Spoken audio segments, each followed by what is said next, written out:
This is an argument about cyberbullying and whether or not it should be treated as a criminal offense.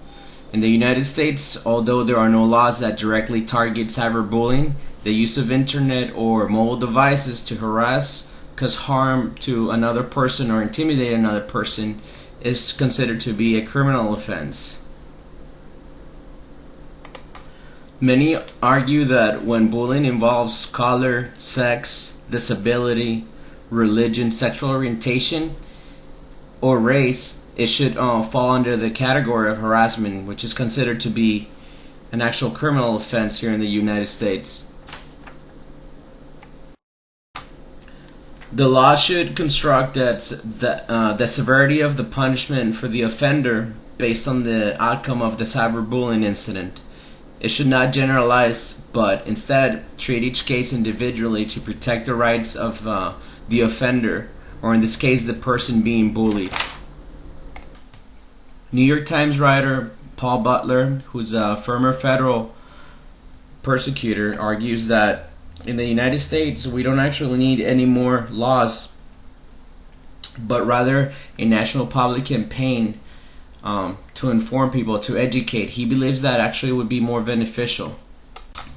Butler thinks that when people are punished, it should be for the harm they intend to do. In essence, what he's trying to explain is that if someone is being bullied and commits suicide, the bully should not be tried for or be convicted for murder, but instead for harassment, invasion of privacy, or other crimes that apply to the case. However, in several cases where the victim has committed suicide, the law should investigate.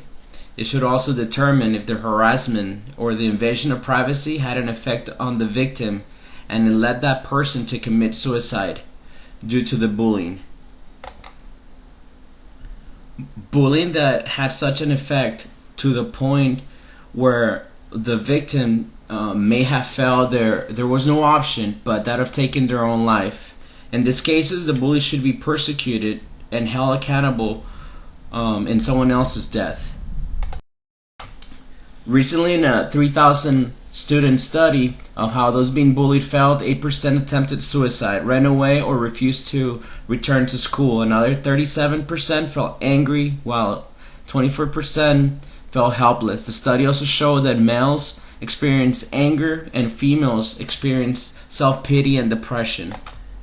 In severe cases that led to suicide, the law should protect people suffering from the abuse and remind others that it is unacceptable to act or be involved in the type of behavior where an innocent person gets taken advantage of due to their color, sex, disability, religion, sexual orientation, or race.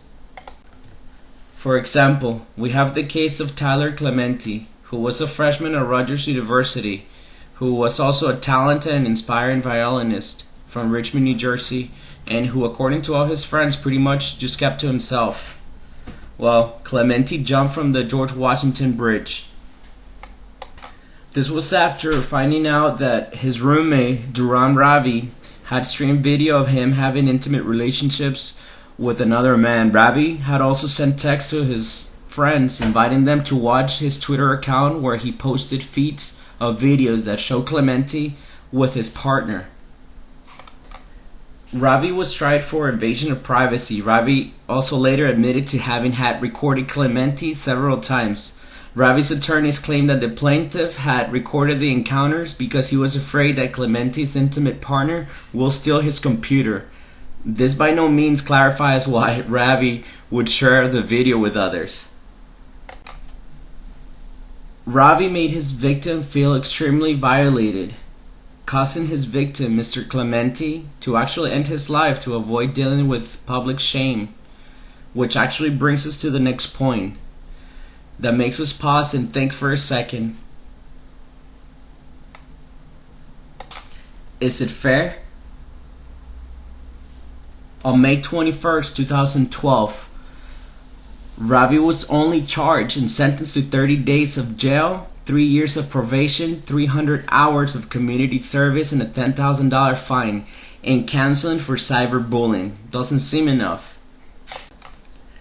But 3.5 months after Clementi's suicide, New Jersey enacted one of the nation's toughest laws against bullying and harassment in schools.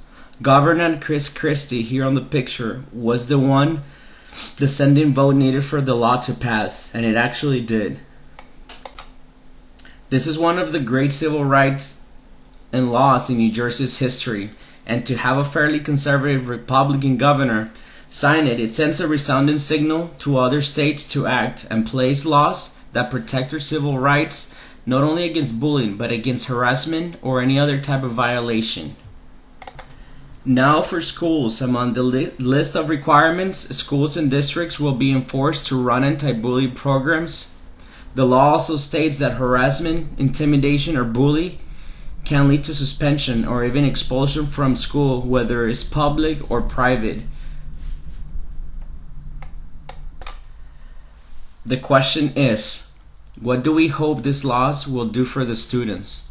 According to Senator Barbara Buono, who's a Democrat from Middlesex County and a prime sponsor of the bill, says that the idea is just to make the climate of school one of tolerance and respect and protect the students.